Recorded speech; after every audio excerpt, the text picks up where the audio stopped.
தமிழகத்தை தலை நிமிர்த்தியவர். திராவிட இயக்கத்தை 50 ஆண்டு காலம் தன் தோளிலே சுமந்தவர். அந்த மாபெரும் தலைவருடைய திருவுருவ சிலையை திறக்கின்ற இந்த விழாவின் தலைவர் போற்றுதலுக்கும் நம்முடைய பாராட்டுதலுக்கும் உரிய தமிழகத்து முதல்வர், கலைஞரை ஒத்த செயல் வீரர் நம்முடைய தளபதியார் அவர்களே, இந்த சிலையினை திறந்து வைத்து நம்மையெல்லாம் மகிழ்ச்சி கடலை ஆழ்த்தியிருக்கின்ற இந்திய துணைக்கண்டத்தினுடைய துணை குடியரசுத் தலைவர் மாண்புமிகு மேதகு வெங்கையா நாயுடு அவர்களே,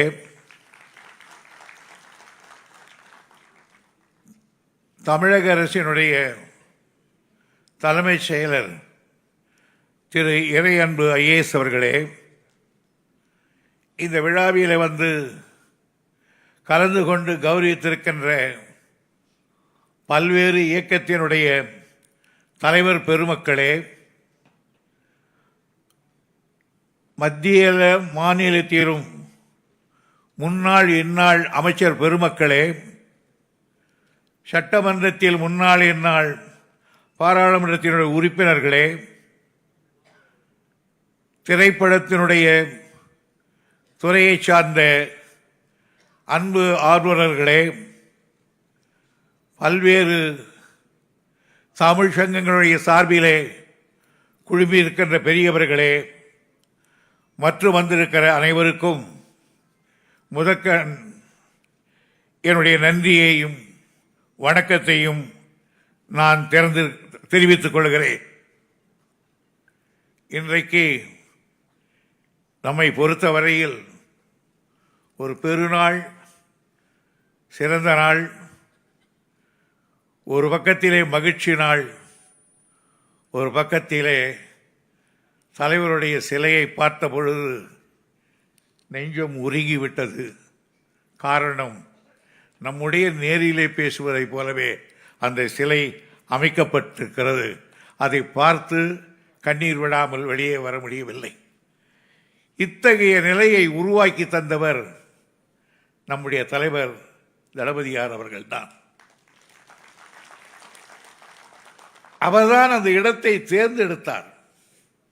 அந்த இடம் ஒரு காலத்திலே சாதாரணமான இடமாக காட்சி அளித்தது.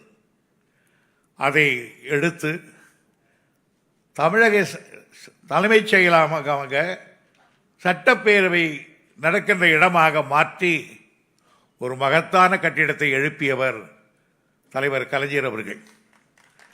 எழுப்பியவர் என்பதல்ல, ஒவ்வொரு நாளும் காலையிலும் மாலையிலும் அந்த இடத்துக்கு வந்து ஒவ்வொரு செங்கல்லாக பார்த்து பார்த்து அடுக்கிவிட்டு எழுப்பியவர். அந்த நிலையிலே நான் அப்பொழுது இந்த பொதுப்பணித்துறை அமைச்சராக இருந்தவன். கட்டுகிற வேலை எனக்கு. ஆனால் யோசனை சொல்லி அதை அழகுபடுத்தியவர் தலைவர் அவர்கள்தான். ஆனால் அவர் கனவு நனவாகி வந்த நேரத்தில் அதை மீண்டும் ஒரு மாயைக்கு கொண்டு போய் விட்டார்கள். ஆனாலும் முடியாததை முடித்து காட்டுவதில் தலைவருக்கு நிகர் தலைவர் தான். நம்முடைய தலைவர் தளபதிக்கு நிகர் தளபதி தான். அந்த இடத்தை அவர் சொன்னார் என்னிடத்தில், இந்த இடத்திலே தான் என்று. அசந்து போய்விட்டேன். அப்பனுக்கு தப்பாமல் பிறந்திருக்கிறாயே, எங்கே வைக்க வேண்டும், ஏன் வைக்க வேண்டும், எதற்கு வைக்க வேண்டும், இந்த சிலை அங்கே இருந்தால் எப்படிப்பட்ட பேச்சு வரும் என்பதையெல்லாம் நினைத்து அதை அந்த இடத்தை செலக்ட் பண்ணார் நம்முடைய தலைவர் தளபதி அவர்கள்.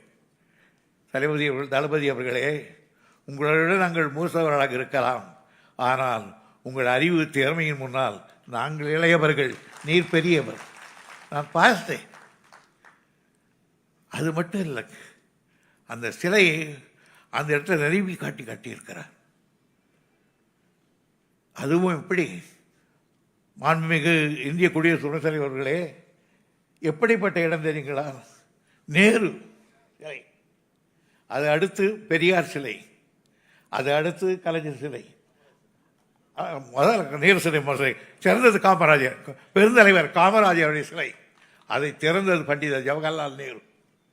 அடுத்து பெரியார் சிலை, அதை திறந்தது எங்கள் தலைவர் கலைஞர். அடுத்து அண்ணா சிலை ஒரே வரிசையில், அதை திறந்தது ஜஸ்டிஸ் பார்ட்டியினுடைய தலைவர்களில் ஒருவர் சரட்டி ராமசாமி முறையார் அவர்கள். இன்றைக்கு எங்கள் தலைவர் சிலையை நீங்கள் திறந்து வைத்திருக்கிறீர்கள்.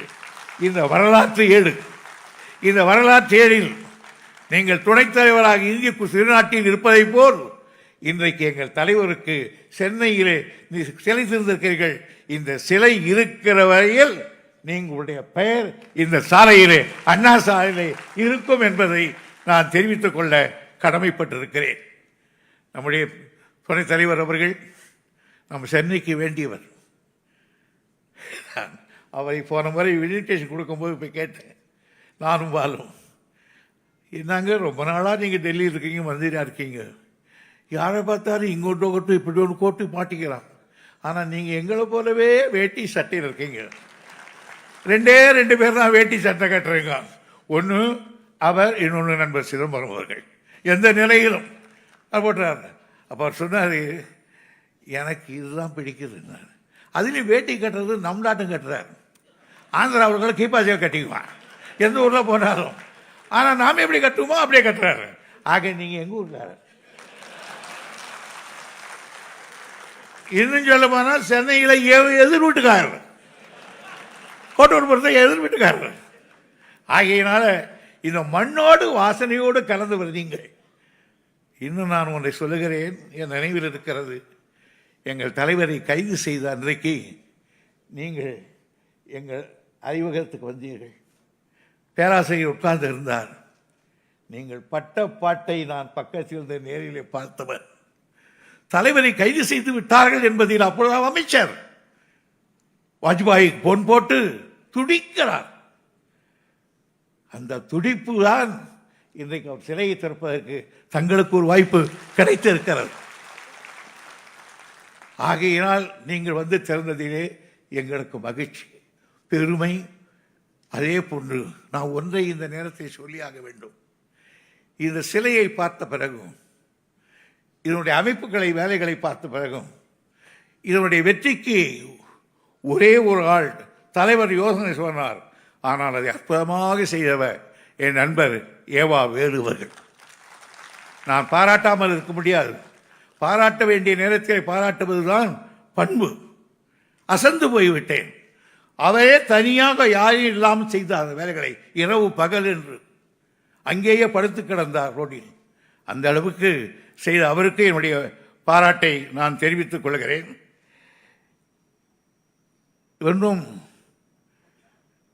இந்த நிலையில் எங்களுடைய அழைப்பினை ஏற்று, எங்கள் தலைவருடைய அழைப்பினை ஏற்று இங்கே வந்து இந்த சிலையை திறந்து வைத்திருக்கின்ற நம்முடைய மாண்புமிகு இந்திய குடியரசுத் தலைவர் அவர்களுக்கு என்னுடைய இந்த கட்சியினுடைய பொதுச் செயலாளர் என்ற முறையிலும், எங்கள் திராவிட முன்னேற்றக் கழகத்தின் சார்பிலும், தமிழக அரசின் சார்பிலும் மனமார்ந்த நன்றியையும் வணக்கத்தையும் தெரிவித்து உங்களை வருக வருக என்று நான் வரவேற்கிறேன் என்று கூறி விடைபெறுகிறேன். நன்றி, வணக்கம்.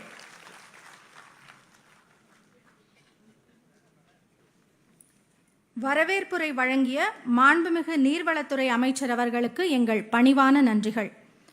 தற்போது மாண்புமிகு குடியரசு துணைத் தலைவர் அவர்களுக்கு மாண்புமிகு தமிழ்நாடு முதலமைச்சர் அவர்கள் நினைவு பரிசு வழங்கி கௌரவிப்பார்கள். We now request the Honorable Chief Minister of Tamil Nadu to felicitate our chief guest, the Honorable Vice President of India.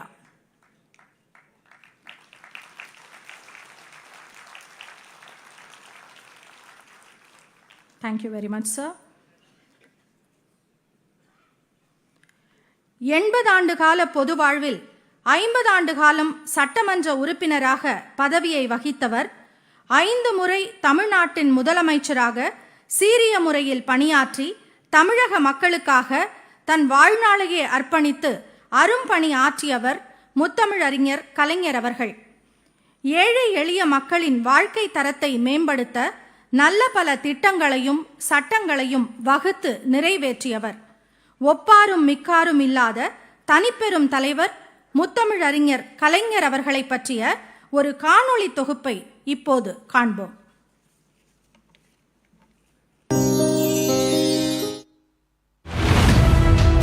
உள்ளத்தில் அழியாத ஓவியமாக நிலைத்துவிட்ட என் உயிரினும் மேலான உடன்பிறப்புகள் அனைவருக்கும் வணக்கம்.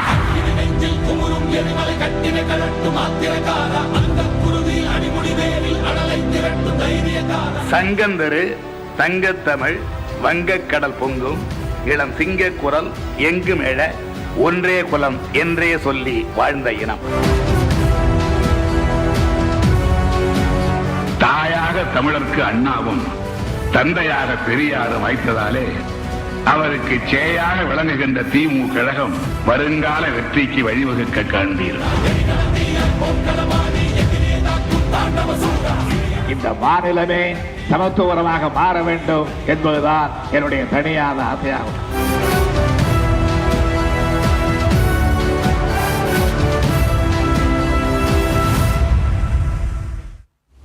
நவீன தமிழ்நாட்டின் சிற்பி கலைஞர். கலைஞர் என்பது வெறும் பெயர் அல்ல, தமிழ்நாட்டின் அடையாளம். தமிழர்களின் உணர்வுகளில், உள்ளங்களில், அவர்தம் இல்லங்களில் நீக்கமர நிறைந்திருக்கிறது அவர் பெயர். இந்த மண்ணில் வாழும் ஒவ்வொரு மனிதனின் வாழ்க்கையிலும் தாக்கத்தை ஏற்படுத்தி இருக்கிறார் கலைஞர். சமத்துவமான கண்ணியமான வாழ்க்கை குறித்த தொலைநோக்கு பார்வையும் தமிழ்நாட்டின் எதிர்காலம் குறித்த ஒரு மாபெரும் கனவும் அவருக்கு இருந்தது. தன் சிந்தனையால், நிர்வாக திறனால், எளிய மனிதர்களின் மீதான அக்கறையால், மானுட பற்று நிறைந்த கொள்கை உறுதியால், தீட்டிய திட்டங்களால் தமிழ்நாட்டின் முகத்தையே மாற்றி அமைத்த தலைவர் கலைஞர். அந்நாள் தொட்டு இந்நாள் வரை பதப்படுத்தப்பட்ட நிலம் இது. பக்குவமடைந்த பூமி. அது திராவிட இயக்கம் திரட்டிய செல்வம். நெல் விதைத்தால் தவறி இங்கு புல் விளையாது. கல்வி வேலை வாய்ப்புகளில் சமூக அடிப்படையே தேவை என்றும் நல்லதோர் இடஒதுக்கீடே நம் இயக்க முழக்கமாகும். தந்தை பெரியாரின் மாணவன், அறிஞர் அண்ணாவின் தம்பியான கலைஞர் தமிழ்நாட்டின் முதலமைச்சராக முதல் முறை பதவியேற்ற போதே சமூக நீதிக்கான விதையை ஆழ ஊன்றி வைத்தார். ஆம், அதுவரை வழக்கத்தில் இருந்த மனிதனை மனிதனே இழுத்துச் செல்லும் கைரிக்ஷா முறைக்கும் முடிவு கட்டினார் கலைஞர்.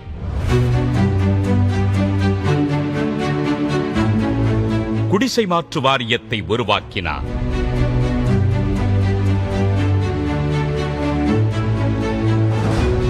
சமூக நீதியில் தணியாத தாகம் கொண்ட கலைஞர் மிகவும் பிற்படுத்தப்பட்டோர் பிரிவை உருவாக்கியதோடு இஸ்லாமியர்களுக்கும் அருந்ததியர்களுக்கும் தனி ஒதுக்கீட்டை லட்சக்கணக்கான மக்களின் வாழ்வில் ஒளியேற்றினார். கடைக்கோடி மனிதனுக்கும் கல்வி கிடைக்க வேண்டும் என்பதை நோக்கமாக கொண்ட அவர் பள்ளி இறுதி வரை இலவச கல்வி என அறிவித்தார். மாணவர்களுக்கு இலவச பஸ் பாஸ் வழங்கி கிராமப்புற மாணவர்களை மேற்படிப்புக்கு செல்ல ஊக்குவித்தது தமிழ்நாட்டின் கல்வி வரலாற்றில் தவிர்க்க முடியாத பக்கம். மாவட்டத்துக்கு ஒரு மருத்துவக் கல்லூரி, வேளாண் பல்கலைக்கழகம் முதல் ஏராளமான உயர்கல்வி நிறுவனங்கள் அமைத்து அறிவு பாதை அமைத்துக் கொடுத்தவரும் அவரே. முதல் தலைமுறையாக உயர்கல்வியில் சேர துடிக்கும் எளிய குடும்பத்து பிள்ளைகளின் கனவுகளை பறிக்கும் அநீதிதான் நுழைவுத் தேர்வு என்பதை தெளிவாக உணர்ந்திருந்தார் கலைஞர். சட்டம் இயற்றி நுழைவுத் தேர்வை நீக்கி கிராமப்புற ஏழை எளிய மாணவர்களுக்கு உயர்கல்விக்கான கதவுகளை திறந்துவிட்ட பெருமை கலைஞரையே சேரும். தமிழ்நாட்டில் தனியாரிடம் இருந்த பேருந்து போக்குவரத்தை நாட்டுடைமையாக்கி தமிழ்நாடு அரசு போக்குவரத்து கழகத்தை உருவாக்கி குக்கிராமங்களுக்கும் பேருந்து வசதியை சாத்தியமாக்க விதை போட்டவரும் கலைஞர்தான். மினி பஸ்களும் அவர் ஆட்சியில் விளைந்த நன்மைதான்.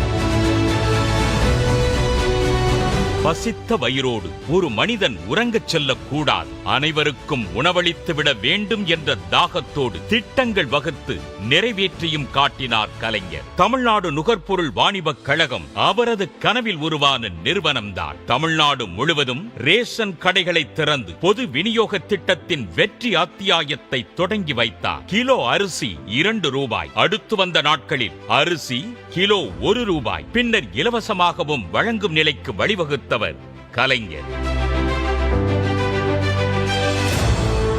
சின்னஞ்சிறு கிராமத்திற்கும் மின்சாரம் வழங்கியதோடு மட்டுமன்றி இந்தியாவிலேயே முதல் முறையாக விவசாயிகளுக்கு இலவச மின்சார திட்டத்தை அளித்த பெருமையும் கலைஞருக்கே உண்டு. தமிழ்நாடு முழுவதும் உழவர் சந்தைகளை திறந்து இடைத்தரகர்கள் இன்றி விவசாயிகள் தாங்கள் விளைவித்த உணவுப் பொருட்களை தாங்களே விற்பனை செய்ய வழிகாட்டினார். மகளிர் நலனுக்காக 1989 ஆண்டில் இந்தியாவிலேயே முதல் முறையாக பெண்களுக்கான சொத்துரிமையை சட்ட ரீதியாக உறுதி செய்தார். பெண்களுக்கான சொத்துரிமை அதற்கு 30 ஆண்டுகளுக்கு பிறகே இந்தியா முழுவதும் உச்சநீதிமன்ற தீர்ப்பால் உறுதியாகியுள்ளது. உள்ளாட்சி மன்றங்களில் மகளிருக்கு 33% இடஒதுக்கீடு, அரசு பணிகளில் 30% ஒதுக்கீடு வழங்கி அதிகார படிகளில் பெண்கள் நடைபோட வழிவகுத்தார். பெண்கள் தற்சார்புடன் வாழ வழிதந்துள்ள மகளிர் சுய உதவி குழுக்களை இந்தியாவிலேயே முதல் முறையாக தமிழ்நாட்டில் உருவாக்கியவரும் அவரே.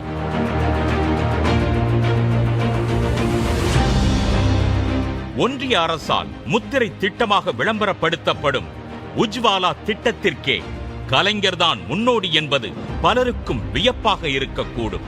சமையல் எரிவாயு சிலிண்டர், அடுப்புடன் கூடிய இலவச எரிவாயு இணைப்பு வழங்கும் திட்டத்தையும் 15 ஆண்டுகளுக்கு முன்பே தமிழ்நாட்டில் நடைமுறைப்படுத்தியவர் கலைஞர்.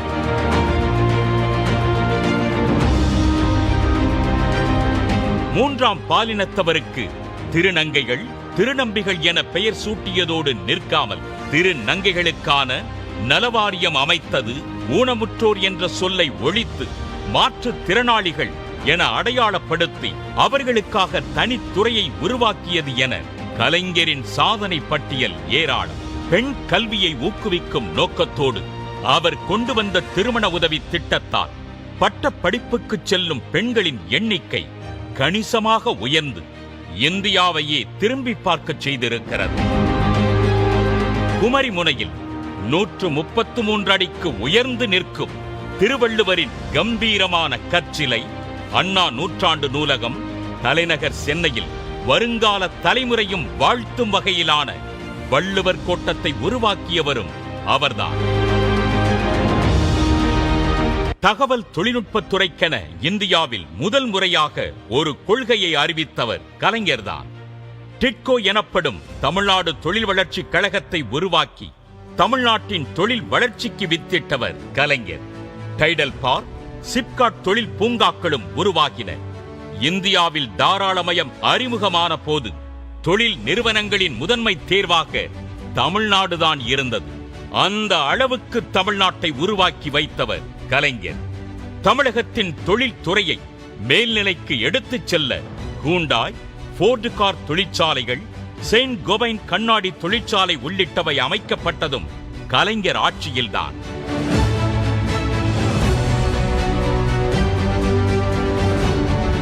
ஜனநாயகம் காக்கவும் ஈழத்தமிழர் நலனை நாடியதாலும் இருமுறை ஆட்சியை விலையாக கொடுத்தவர் கலைஞர். சுதந்திர தினத்தன்று மாநில முதலமைச்சர்கள் தேசிய கொடியை ஏற்றும் உரிமையை பெற்றுத் தந்தவரும் அவர்தான். தந்தை பெரியாரின் இறுதிக் கனவான அனைத்து சாதியினரும் அர்ச்சகராக வழி செய்வதற்கான சட்டத்தை அவரே நிறைவேற்றினார். தாய்மொழியாம் தமிழுக்கு செம்மொழி தகுதியை பெற்றுத் தந்தது என கலைஞர் பதித்த தடங்கள் கணக்கிலடங்காதது.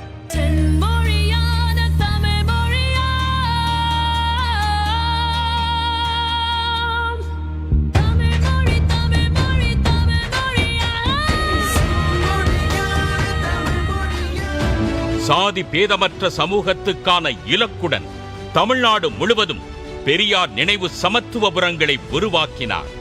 இந்தியாவின் வேறு எந்த மாநிலமும் இதுவரை யோசிக்கவே செய்யாத திட்டம் எது? மாவட்டங்கள் மாத்திர சமத்துவரங்கள் அல்ல, இந்த மாநிலமே சமத்துவரமாக மாற வேண்டும் என்பதுதான் என்னுடைய தனியான ஆசையாகும். அதிகாரம் தனக்களித்த வாய்ப்புகள் அனைத்தையும் தமிழர்களும் தமிழ்நாடும் சுயமரியாதையோடு கம்பீரமாக எழுந்து நிற்பதற்காக பயன்படுத்திய மானமிகு சுயமரியாதைக்காரர்தான் கலைஞர். அரை நூற்றாண்டு கால தமிழ்நாட்டு அரசியலின் தலைப்புச் செய்தியாக மைய புள்ளியாக இருந்த கலைஞர் நவீன தமிழ்நாட்டையே நிர்மாணித்த சிற்பி என இன்றைய தலைமுறையால் போற்றப்படுகிறார். ஆம், நவீன தமிழகத்தின் சிற்பியும் அவர்தான், தமிழ்நாட்டின் தனித்துவமான கம்பீரமான அடையாளமும் அவர்தான்.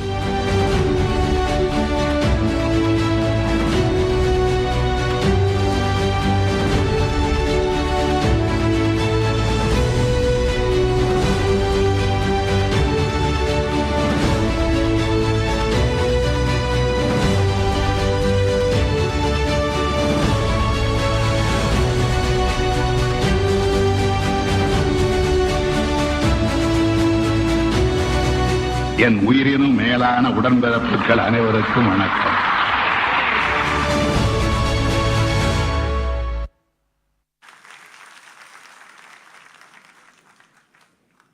நன்றி. நூற்றாண்டு கண்ட சட்டப்பேரவையில் முத்தமிழறிஞர் கலைஞர் அவர்களின் திருவுருவ படத்தை திறந்தும் தமிழ்நாட்டு மக்களின் மனதில் நீங்காது நிலைத்திருக்கும் தலைவருக்கு அவர் எழுப்பிய ஓமந்தூரார் அரசினர் தோட்ட கட்டிட வளாகத்திலேயே அன்னாரது திருவுருவச் சிலையை இன்று நிறுவியும் வரலாற்று சிறப்புமிக்க பெருமை மிகு நிகழ்வை நிகழ்த்தி இருக்கும் நமது மாண்புமிகு தமிழ்நாடு முதலமைச்சர் அவர்களை விழா தலைமை உரையாற்ற வருமாறு பணிவன்புடன் அழைக்கின்றோம்.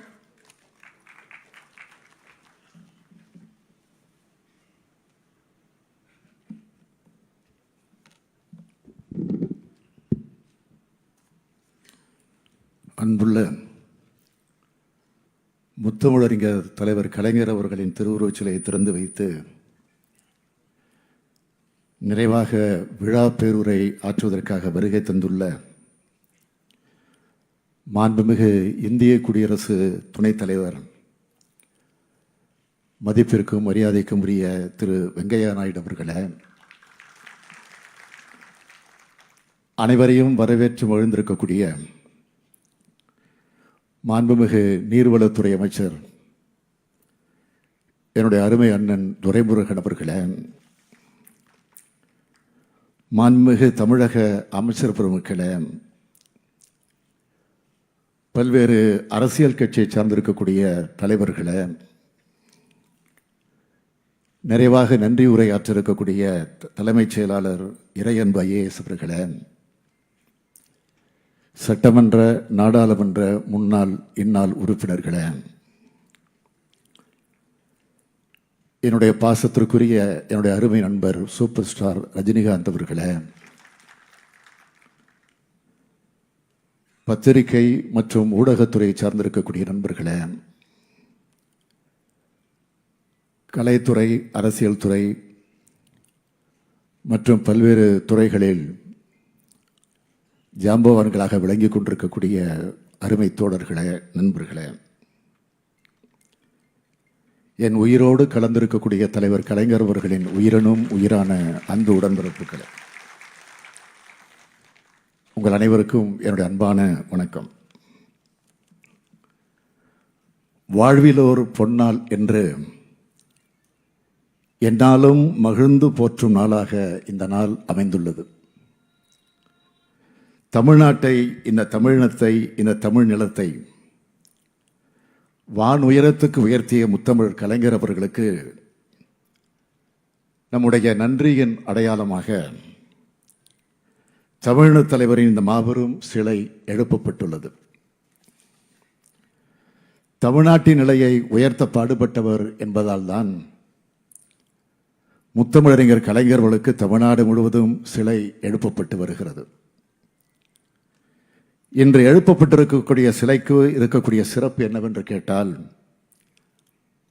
தந்தை பெரியாருக்கும் பேரறிஞர் அண்ணாவுக்கும் இடையிலே நம்முடைய முத்தமிழறிஞர் தலைவர் கலைஞருடைய சிலை அமைந்திருக்கிறது. இது மிக மிக பொருத்தமாக அமைந்திருக்கிறது.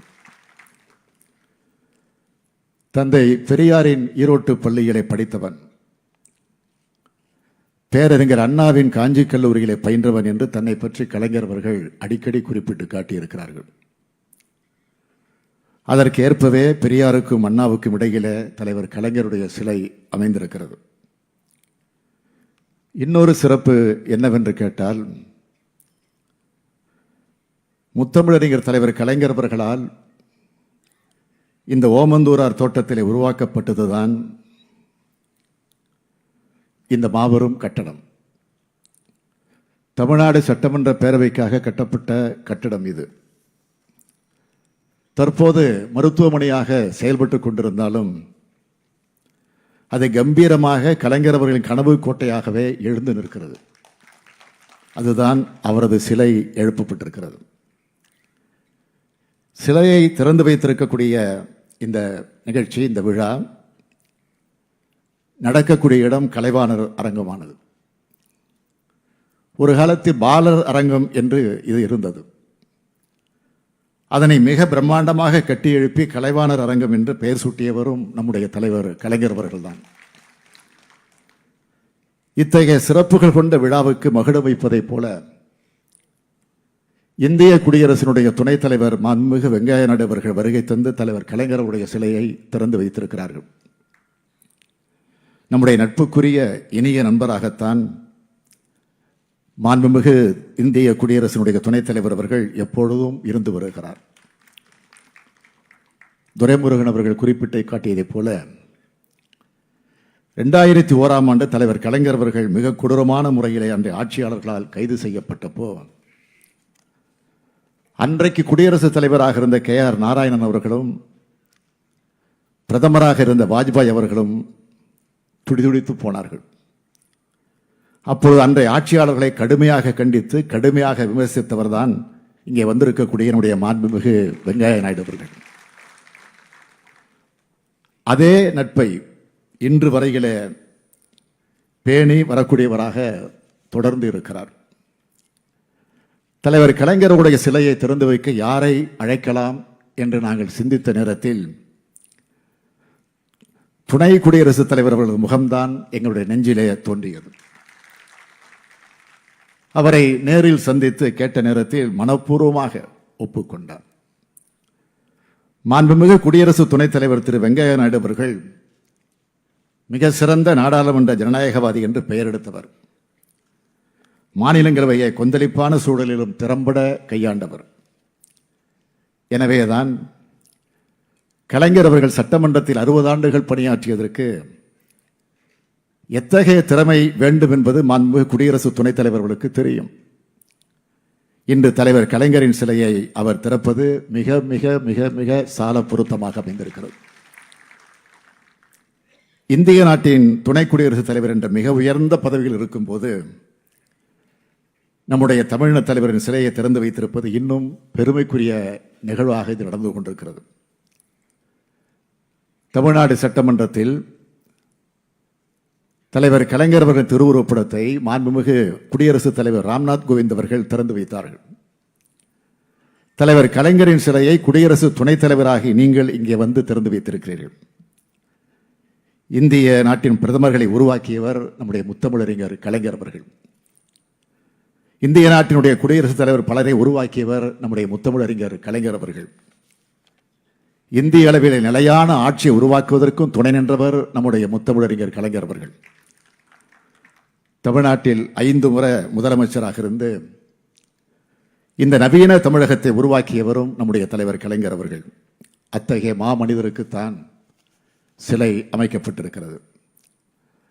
திராவிட முன்னேற்றக் கழகம் முதலாக 1967ஆம் ஆண்டு ஆட்சி அமைத்த நேரத்தில் கலைஞர் சொன்னார், ஏழை குலத்தில் உதித்த ஒரு தமிழன் ஏறுகிறான் அரசு கட்டிலில், இனி ஏழைக்கு வாழ்வு வந்தது என்று தலைப்புச் செய்தியாக முரசொலியிலே தலைவர் கலைஞர் அவர்கள் குறிப்பிட்டு காட்டியிருக்கிறார். பேரறிஞர் பெருந்தகை அறிஞர் அண்ணா அவர்கள் 2 ஆண்டுகள் தான் ஆட்சியில் இருக்கக்கூடிய நிலை இயற்கை நமக்கு அனுமதித்தது. அதன் பிறகு ஆட்சி பொறுப்பை ஏற்ற இந்த இயக்கத்தை தனது இறுதி மூச்சு வர காப்பாற்றியவர் நம்முடைய முத்தமிழறிஞர் தலைவர் கலைஞர் அவர்கள். நம் தலைவர் கலைஞர் அவர்கள் பன்முக திறமை கொண்டவர். எந்த துறையை எடுத்துக்கொண்டாலும் அந்த துறையில் கோலோச்சியவர் நம்முடைய தலைவர் கலைஞர் அவர்கள். இலக்கியமா எத்தனை எத்தனை, குறளோவியமும் தொல்காப்பிய பூங்காவும் பொன்னர் சங்கரும் காலத்தால் அழிக்க முடியாத காப்பியங்கள். திரையுலகமா இன்றும் பராசக்தி மனோகரா பூம்புகார் வசனங்கள் நாட்டிலே ஒலித்துக் கொண்டுதான் இருக்கிறது. என்னுடைய பாசமிகு நண்பர் சூப்பர் ஸ்டார் ரஜினிகாந்த் அவர்கள் வருகை தந்திருக்கிறார்கள். அவருக்கு நன்கு தெரியும், நன்கு அறிவார். திரையுலகத்திற்குள் வரக்கூடியவர்கள் கலைஞரின் வசனத்தை பேசி அதில் தங்கள் திறமையை நிரூபித்து உள்ளே நுழைந்தவர்கள் என்பது வரலாறு. அரசியலா, ஒரு மாபெரும் அரசியல் கட்சியின் தலைமை பொறுப்பு ஏற்று ஏறக்குறை 50 ஆண்டுகள் அதை ஏற்று வழிநடத்தியவர் ஒரே தலைவர். ஆட்சியா, இன்றைக்கு நாம் காணக்கூடிய நவீன தமிழ்நாடு என்பது தலைவர் கலைஞர் அவர்களால் உருவாக்கப்பட்டிருக்கிறது. அதற்கான தொலைநோக்கு பார்வை அவருக்கு இருந்தது. அதற்கான உள்ளார்ந்த அக்கறை அவருக்கு இருந்தது. ஏனென்றால் தமிழ்நாட்டில் அடக்கி ஒடுக்கப்பட்ட மக்களின் விடியலாக அவர் விளங்கினார். அத்தகைய மக்களின் உயர்வுக்காக எழுதினார், அவர்களுக்காக பேசினார், அவர்களுக்காக போராட்டம் நடத்தினார், அவர்களுக்காக சிறையில் இருந்தார். ஆட்சி அதிகாரம் கிடைத்ததும் அவர்களுக்காக திட்டங்களை தீட்டினார். அந்த திட்டங்களால் உருவானதுதான் இந்த தமிழ்நாடு. அதனால்தான் அவரை ஃபாதர் ஆஃப் மாடர்ன் தமிழ்நாடு, நவீன தமிழ்நாட்டின் தந்தை என்று இன்றைக்கும் புகழ்ந்து கொண்டிருக்கிறோம். அவர் உருவாக்கிய கல்லூரிகளில் படித்தவர்கள், அவரால் வேலைவாய்ப்பு பெற்றவர்கள், அவர் காப்பாற்றி கொடுத்த சமூக நிதியால் உயர்வு பெற்றவர்கள், இலவச மின்சார திட்டத்தால் மண்ணை செழிக்க வைத்திருக்கக்கூடிய உழவர் பெருமக்கள், சிப்காட், சிட்கோ தொழில் வளாகங்களால் வேலைவாய்ப்பை பெற்றோர், குடிசை மாற்று வாரியத்தால் வீடுகளை பெற்றோர், நிலங்களை பெற்ற ஏழை எளியவர்கள், மருத்துவ காப்பீட்டு திட்டத்தால் நல்வாழ்வு பெற்றவர்கள், மகளிருக்கு சொத்துரிமை தரப்பட்டதால் சொத்துக்கள் பெற்ற மகளிர்கள், சுய உதவி குழுக்களால் வாழ்க்கை தரம் உயர்ந்த மகளிர்கள், பல்லாயிரக்கணக்கான நெசவாளர்கள், லட்சக்கணக்கான அரசு ஊழியர்கள் என தாய் திருநாட்டில் திரும்பிய பக்கமெல்லாம் நலத்திட்டங்கள் மூலமாக கோடிக்கணக்கானவர்களுக்கு பயனளித்த வான்போற்றும் வள்ளல் தான் நம்முடைய தலைவர் கலைஞர் அவர்கள். தமிழ்நாட்டின் ஒவ்வொருவரும் அவரால் பயன்பெற்றவராக, அவர் தீட்டிய திட்டங்களால் பயன்பெற்றவர்களாகத்தான் இருப்பார்கள். அந்த வகையில் அனைத்து மக்களின் தலைவராக இருந்தவருக்குத்தான் இன்றைய நாள் சிலை அமைக்கப்பட்டிருக்கிறது. தமிழ் சமுதாயத்திற்காக உழைத்த எத்தனையோ பெருமக்களுக்கு சிலைகள், நினைவகங்கள், மணிமண்டபங்கள் அமைத்தவர் தலைவர் கலைஞர் அவர்கள். அவருக்கு எத்தனை சிலை அமைத்தாலும் ஈடாகாது. அண்ணா சாலையில் பெரியாருக்கும் அண்ணாவுக்கும் மத்தியில் அமைந்திருக்கும் இந்த சிலை ஈடு இணையில்லாதது. இதே அண்ணா சாலையில் தந்தை பெரியாருடைய விருப்பப்படி திராவிடர் கழகத்தால் முத்தமிழறிஞர் கலைஞர் அவர்களுக்கு சிலை வைக்கப்பட்டது. ஆனால் அது சிலரால் கடப்பாறையை கொண்டு இடிக்கப்பட்டது. அப்பொழுதும் கலைஞர்களுக்கு கோபம் வரல, கவிதை தான் வந்துச்சு. எழுதினார். என்ன கவிதைன்னு கேட்டீங்கன்னா, உடன்பிறப்பே, செயல்பட விட்டோர் சிரித்து மகிழ்ந்து நின்றாலும் அந்த சின்ன தம்பி என் முதுகில குத்தல, நெஞ்சிலே தான் குத்துகிறான், அதனால் நான் நிம்மதி, வாழ்க வாழ்க என்று எழுதி காட்டியிருக்கிறார். அதே தலைவர் கலைஞர் கோடிக்கணக்கான தமிழ் மக்களின் நெஞ்சங்களில் என்றைக்கும் வாழ்ந்து கொண்டேதான் இருப்பார். அப்படி வாழப்போகக்கூடிய தலைவரின் தலைமை தொண்டன் முத்துவேல் கருணாநிதி ஸ்டாலின் சொல்லக்கூடிய முழக்கம் என்னன்னு கேட்டீங்கன்னா, வாழ்க வாழ்க வாழ்கவே தலைவர் கலைஞர் புகழ் வாழ்கவே. நன்றி கூறி விடைபெறுகிறேன். நன்றி, வணக்கம்.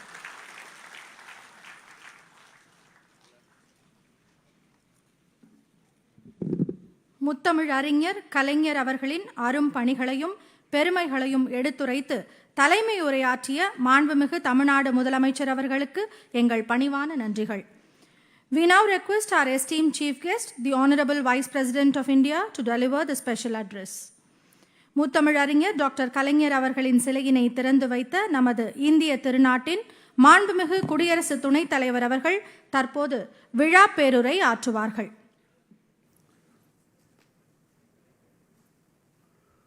மாண்புமிகு தமிழ்நாடு முதலமைச்சர் திரு M.K. ஸ்டாலின் அவர்களே, மாண்புமிகு தமிழ்நாடு நீர்வளத்துறை அமைச்சர் திரு துரைமுருகன் அவர்களே, தமிழ்நாடு அரசின் தலைமைச் செயலாளர் முனைவர் இறை அன்பு அவர்களே, மாண்புமிகு அமைச்சர் பெருமக்களே, சட்டமன்ற உறுப்பினர்களே, சிறப்பு விருந்தினர்களே, பிரமுகர்களே, அன்புள்ள சகோதர சகோதரிகளே, தமிழ்நாட்டின் முன்னாள் முதலை அமைச்சர் மறைந்த டாக்டர் கலைஞர் கருணாநிதியின் 98வது பிறந்த நாள் விழாவை முன்னிட்டு திருவருவ சிலையை திறந்து வைக்க உங்கள் அனைவரின் முன்னால் முற்பதில் பெருமகிழ்ச்சி அடைகிறேன். நிச்சயமாக இந்தியாவின் மிகவும் ஆற்றல் வாய்ந்த முதல்வர்களில் ஒருவர். Friends, brothers and sisters, I feel really happy to be here today amidst you all and also have the privilege of unveiling the statue of great son of India, of this great country. When the Chief Minister told me that I should come and unveil this statue, I have no hesitation to accept it immediately. I feel that Thiru Kalingar Karunanidhi is one of the able administrator who has given a stable government and also worked for the welfare of the downtrodden, taking care of the suppressed and oppressed and depressed people, and giving social justice to various sections was his specialty. I could watch him from my student days. I am a neighbor, Nellore.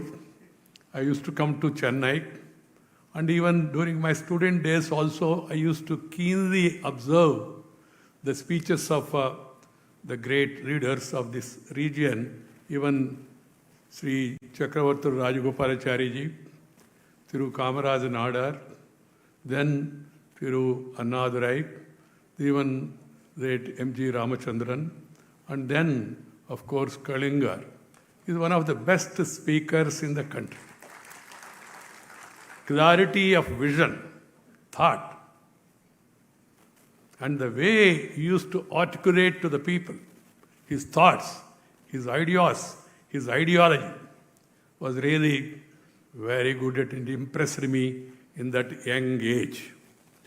Though I had my own political leanings at that time and also had certain differences with the views expressed by Dr. Kalinga, but the way he used to put forth his point of view, try to convince people, has impressed me at this young age. I am also privileged to have interaction with him as the party president at that time. Of course, I am no longer in politics. I have retired from politics, but not tired from public life. That's why I am going around the country, meeting people, greeting people, talking with people, walking with the people, spending time with the people. And then I could see a person who has a clear ideology and commitment, dedication, devotion, dynamism, and discipline, working for the welfare of the people.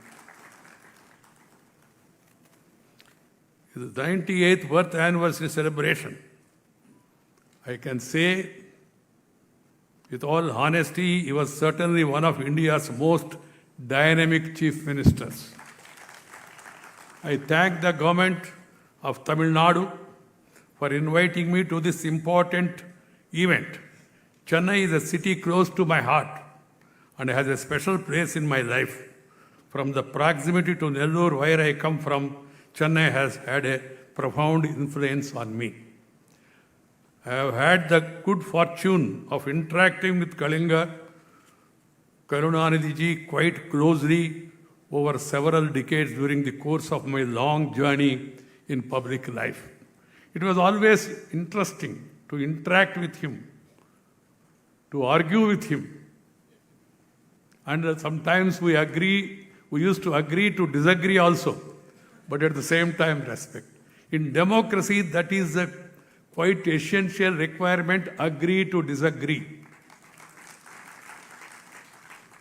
And in public life, politicians, they must respect each other. Political parties should consider that people belong to different parties, have different ideologies, different way of working, but they are all working for the people in their own way. So we must respect each other. We are not enemies. We are only political rivals. This has to be understood by one and all. This is my advice to the modern politicians of belonging to different hues. You may belong to this party or that party, but we all belong to this great country, and we are all working in the interest of the people in our own way. So we should respect, and we should not treat them as enemies. My dear friends, they were mentioning about the incident where he was arrested along with Thiru Murasori Moran and was not treated well by the police at that time. I have no hesitation in telling the Prime Minister and telling him also, I would like to go and stand by them in this hour of crisis. In spite of our political differences, because we must all respect democracy, respect rule of law. That is very much necessary. He was an astute politician who won every election he contested, and provided leadership to his party for nearly 50 years. As the Tirukkural says, Saralvallan Sorvilan Anjan Avanai Ihalvellel Arkum Aridu.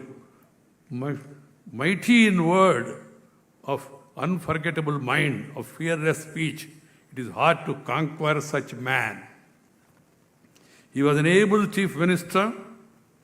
He left a lasting legacy of development and social welfare. He was a gifted orator who could hold audience spellbound with his wit, literary flavor, and learned expositions. In public life, there must be some humor, along with the grammar. That will add to the glamour. And he had all the three.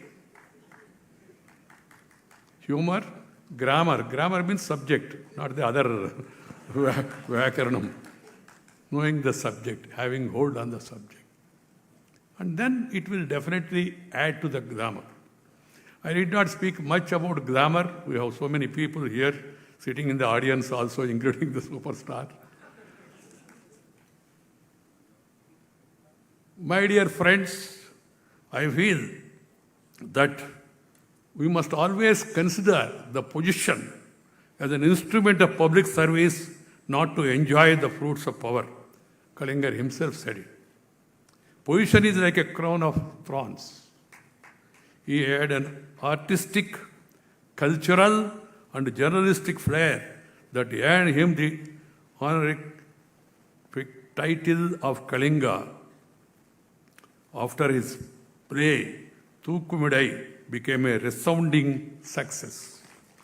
He was truly a multifaceted personality who has left an indelible impression on the development canvas of Tamil Nadu.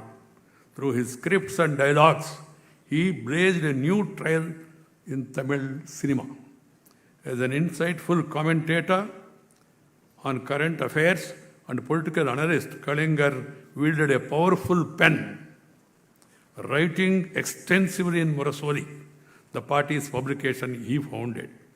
The common strand which runs through the work of Kalingar Karunanidhi, the administrator, the social activist, the political reformer, the script writer, the poet, the playwright, the journalist, and the author is that of a special quality and inclusive development. My dear brothers and sisters, we are quite fortunate that after our independence in 1947, we have had in our country a series of illustrious prime ministers and chief ministers who have shaped the developmental trajectory of our great nation. They have made tremendous efforts in their own way, in their respective states, union territories, and at the union government level to respond to people's aspirations, design policies, create programs, build institutions. These consistent efforts have taken our country forward, guided by the enlightened pathway shown by the constitutional makers. These leaders at various levels have tried to give meaning to the words in our Constitution. Bearing few aberrations, they have helped India shape into a vibrant, progressive democracy upholding the vision contained in the preamble of the Constitution. Karunanidhi comes in this list of iconic leaders who had put people at the center of their work. People must be at the center. Whenever you think, whenever you write, whenever you do something, you must have the people at the center. People's welfare. Now India is on the move, undoubtedly. We are now becoming a strong nation. We have a stable government, able leadership, and we have different political parties in our country ruling different states. But my suggestion is that all of us must work together for the welfare of the people, taking care of the downtrodden and taking care of the state. If the states develop, then the country will develop. Country cannot progress without the development of the states. This has to be kept in mind. I also feel that the center and states must work together as Team India. We are Team India, and we should all work together, forgetting our political differences. Irrespective of caste, creed, sex, religion, and region, India is one nation, one people, one country. We have different regions, we have different religions, we have different ways of our dress. But at the same time, we must remember we are all Indians. Indians first. That has to be kept in mind, all of us. Every Indian language is very rich. So we must always feel, and I feel that we must promote our mother tongue. Mother tongue, motherland, they are very important. Mother who has given you a beautiful birth, you should never forget her. And the native place to which you belong to, you must do something to the place where you were born. And the mother tongue, the language that has come from mother's womb, the Tamil, the Telugu, the Kannada, the Malayali, Marathi, Assami, Punjabi, Bhojpuri, there are so many languages. We must promote, propagate, and make them prosper in our own way. Because I always feel mother tongue is like your eyesight. The other language is like spectacles. If you have eyesight, spectacles will work. If you don't have eyesight, even if you wear ribbon, zuban se kuch aayega nahi. This has to be kept in mind. My suggestion to all the youngsters is, please promote mother tongue. Speak in mother tongue at home. Leave this mummy-daddy culture. Amma, it comes from the heart. We should promote that mother tongue in our house while talking to others. Of course, we should speak to others when they don't know the mother tongue. We should not be carried away this glamour for the other language. Nothing wrong in learning other languages, but first mother tongue. This has to be kept in mind. I respect Dr. Kalingar because he promoted Tamil culture, Tamil literature.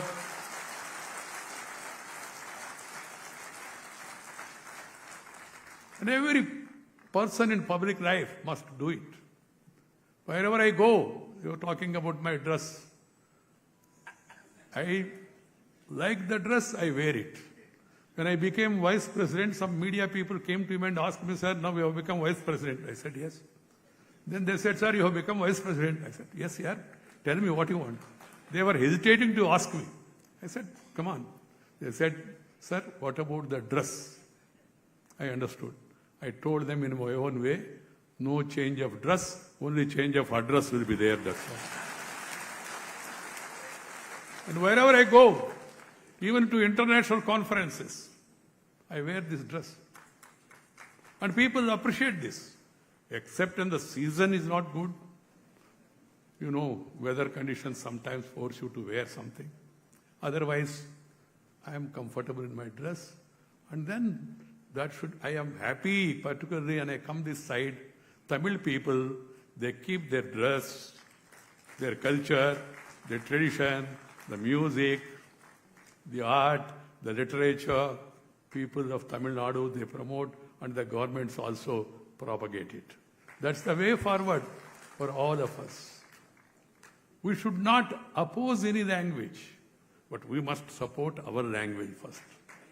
So my suggestion is, and people indulge in controversies, I say, no imposition of any language, no opposition to any language. Imposition and opposition. Learn as many languages as possible. If you want to work on a larger canvas, you need to learn the language spoken by majority of the people.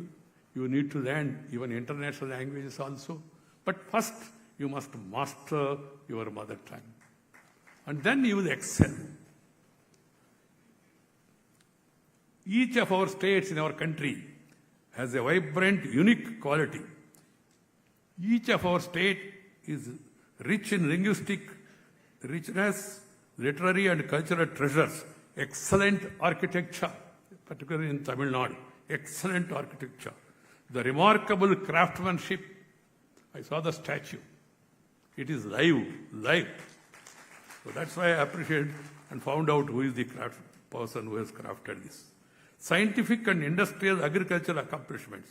We as a nation have moved forward and have made perceptible progress by recognizing and celebrating this fascinating diversity and capitalizing on inherent strength.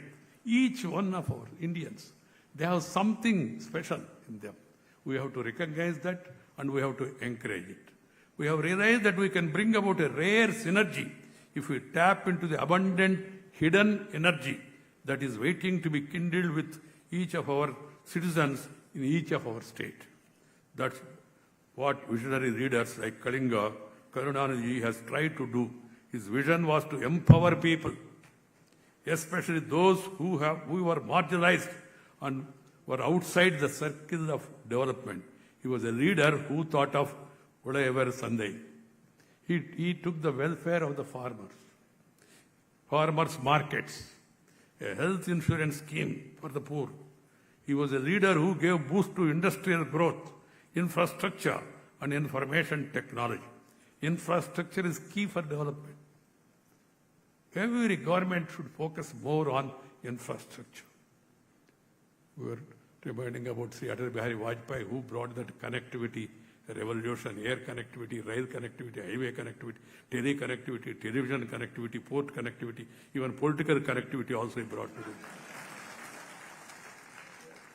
He worked with both the parties in Tamil Nadu, DMK as well as ADM. That was the rare quality of a leader.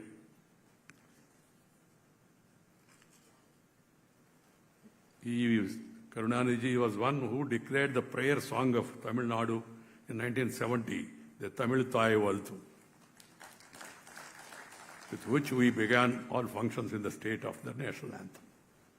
My dear sisters and brothers, Kalinga Karunanidhi was a leader who stood firmly by his political beliefs and conviction.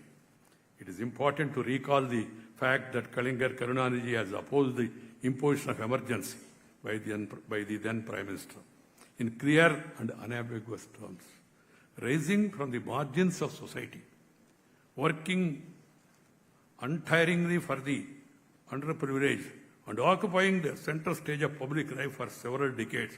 Kalinga Karunanidhi's multi-dimensional work has had a lasting impact on the socio-political landscape of Tamil Nadu. Kalinga has left behind an enduring political legacy few leaders can boast of. I am sure that the current Chief Minister, Thiru M.K. Stalin, will be guided by the vision and work of his illustrious father. I once again thank the government of Tamil Nadu for inviting me to this special event and wish the Chief Minister Thiru Stalin his cabinet colleagues and others working all together, and the civil servants working in the state, all the best in their untiring efforts to continue the development journey of the state with the same earnestness as Kalingar did. I'm happy particularly today, this evening, I could see many of my friends who are my colleagues in Parliament, present and past also, political friends from different political parties. I would have been more happy if everybody, all political party people were here. That should be the culture. We must respect our leaders, irrespective of political ideologies and all. As I was telling, we must differ, but at the same time, we must respect the leaders and then move on according to our ideologies. My dear friends, that is what is real India. Unity in diversity. That is the speciality of this country. Unity in public life for the welfare of the people. Leaving aside our politics for the time being. Need not compromise on your convictions, but at the same time can work together also. This is my advice to all the youngsters. Once again, I'm thankful to Tamil Nadu government for providing me this opportunity, and also I would like to thank all of you for giving me a very patient hearing. Thank you very much. Nandri, vanakkam.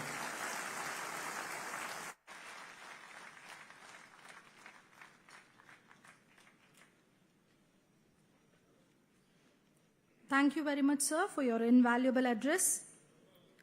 நன்றியுரையாற்ற வருமாறு மரியாதைக்குரிய தமிழ்நாடு அரசின் தலைமைச் செயலாளர் முனைவர் வே. இறை அன்பு அவர்களை அன்புடன் அழைக்கிறோம்.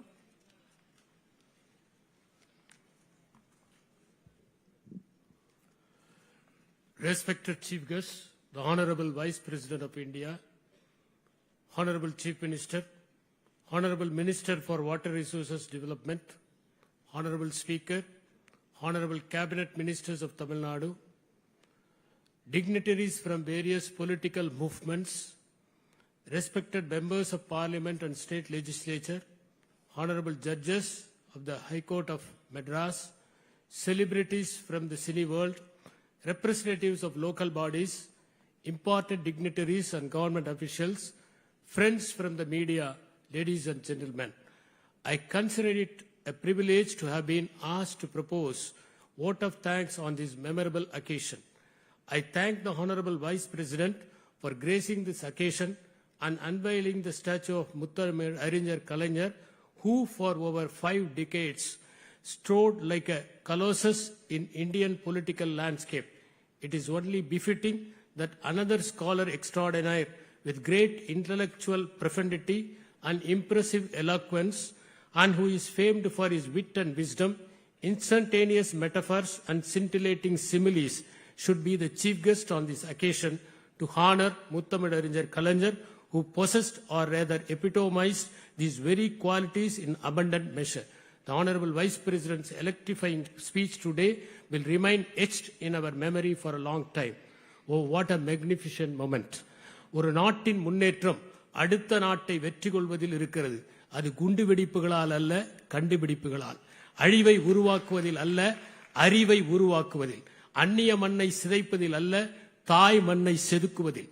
மாண்புமிகு இந்திய நாட்டின் துணை குடியரசுத் தலைவர் அவர்களே, இன்று தமிழகத்தை தன்னுடைய அரும் பணிகளாலும் கடும் உழைப்பாலும் பல்வேறு விதங்களில் செதுக்கி எண்ணற்ற நிறுவனங்களையும் அமைப்புகளையும் உருவாக்கிய கலைஞர் அவர்களின் சிலையை திறந்து வைத்திருக்கிறீர்கள். அதற்காக தமிழ்நாடு அரசின் மனமார்ந்த நன்றிகளை தெரிவித்துக் கொள்கிறேன். விண்ணை தொடுகிற கனவுகளை வைத்திருந்தாலும் மண்ணில் கால் பதித்து அவற்றை சாத்தியமாக்க முயன்ற முன்னாள் முதல்வரின் திருவுருவச் சிலையை திறந்து வைத்திருக்கிறீர்கள். அதற்காக மகத்தான நன்றியை தெரிவித்துக் கொள்கிறேன். I thank the Honorable Chief Minister for presiding over this function and recapitulating the great contribution of Kalaignar and making his presidential address a fitting tribute to be ever cherished by the participants. இந்த விழாவிற்கு தலைமையேற்று அரியதொரு தலைமையுரையை நிலைத்து நிற்குமாறு வழங்கிய மாண்புமிகு முதலமைச்சர் அவர்களுக்கு என்னுடைய மனமார்ந்த நன்றிகளை தெரிவித்துக் கொள்கிறேன். விழாவில் வரவேற்புரை நல்கி நம்மை கடந்த காலத்திற்கு கடத்தி சென்ற மாண்புமிகு நீர்வளத்துறை அமைச்சர் அவர்களுக்கு என் உளமார்ந்த நன்றிகள். இந்த விழாவில் கலந்து கொண்ட மாண்புமிகு அமைச்சர் பெருமக்களுக்கும் நாடாளுமன்ற சட்டமன்ற உறுப்பினர் அவர்களுக்கும் சபாநாயகர் அவர்களுக்கும் உள்ளாட்சி அமைப்புகளின் பிரதிநிதிகளுக்கும் திரைத்துறையை சார்ந்த கலைஞர்களுக்கும் இதிலே பங்கெடுத்து பணியாற்றிய அரசு துறை அலுவலர்களுக்கும் பொதுமக்களுக்கும் என்னுடைய நன்றிகள் உரித்தாகுக.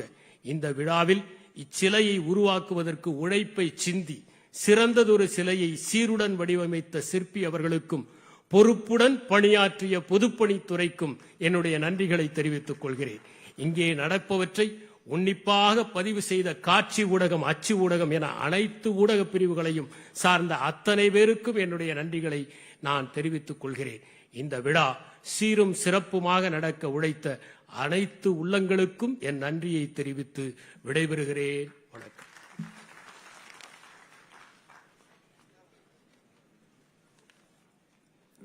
விழாவின் நிறைவாக தேசிய கீதம் இசைப்பவர்கள் சென்னை காவல்துறை பேண்ட் வாத்திய குழுவினர். We request you all to rise for the national anthem.